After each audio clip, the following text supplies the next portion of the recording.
Most people think changing the world requires power, money, or a huge following. But one woman started with just 7 trees. She was beaten, arrested, mocked by powerful leaders. They called her crazy.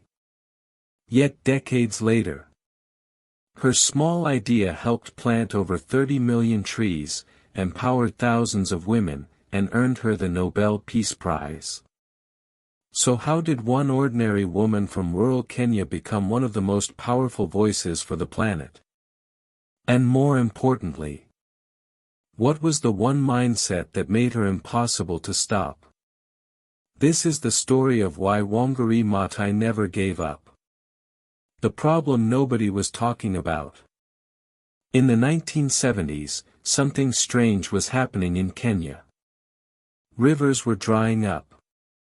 Crops were failing. Women had to walk further every year just to find firewood. Most leaders ignored the problem. But Wangari noticed something deeper.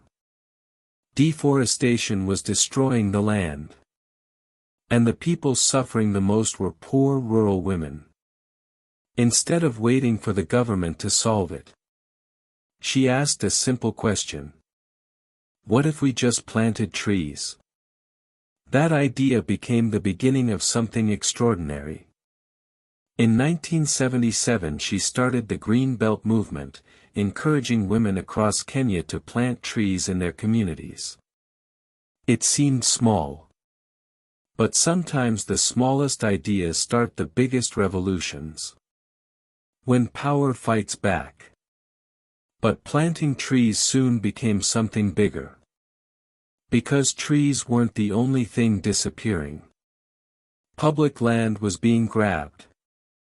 Forests were being destroyed. And when Wangari spoke about it, the government did not like it. At the time Kenya was ruled by President Daniel Arap Moi. Wangari openly criticized corruption and environmental destruction.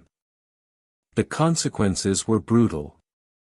She was beaten, arrested, publicly humiliated.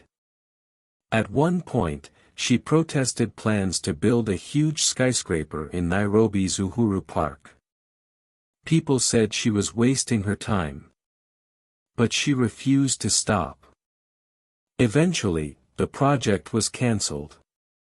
One woman had defeated powerful interests.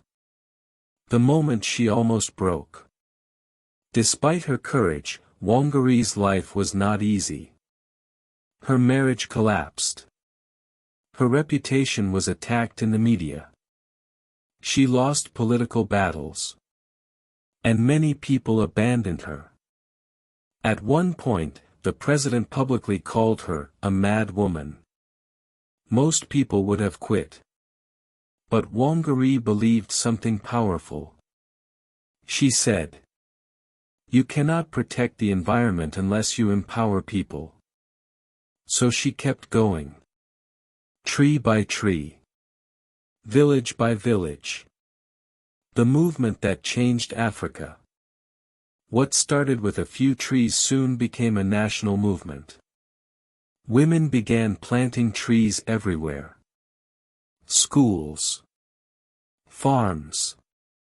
Churches. The impact was incredible. Millions of trees were planted. Communities restored their soil and water. And women gained income and independence.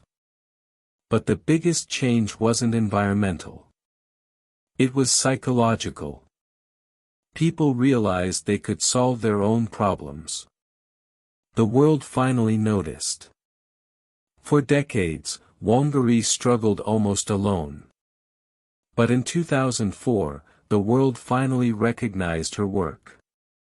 She received the Nobel Peace Prize, becoming the first African woman in history to win it. The Nobel Committee praised her work linking democracy, human rights, environmental protection.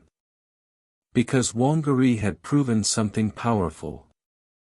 protecting nature, is also protecting people. The real lesson from Wangari Maathai. But her real legacy is not the prize. It's the philosophy she lived by. Wangari often told a story about a hummingbird. There was a huge forest fire. All the animals watched helplessly. But the tiny hummingbird kept flying back and forth carrying drops of water. The other animals laughed. "What difference can you make?" The hummingbird replied, "I am doing the best I can." That is how Wangari lived her life. Today millions of trees still grow because one woman refused to give up. But the most powerful part of her story isn't environmental. It's personal. Because the same principle applies to you. You don't need to start with power. You don't need millions of followers. You just need to start. One idea. One action. One step. Just like Wangari Maathai did. So the real question is, what small thing could you start today, that might change the future? If you enjoyed the video, share it with someone you know he is going through mockery to help him get to know the world will always talk. Subscribe to join World of Dreamers / remember you re in the world to change it. Watch the story of Mandela above because it will help you get to evaluate yourself better. See you in the next one.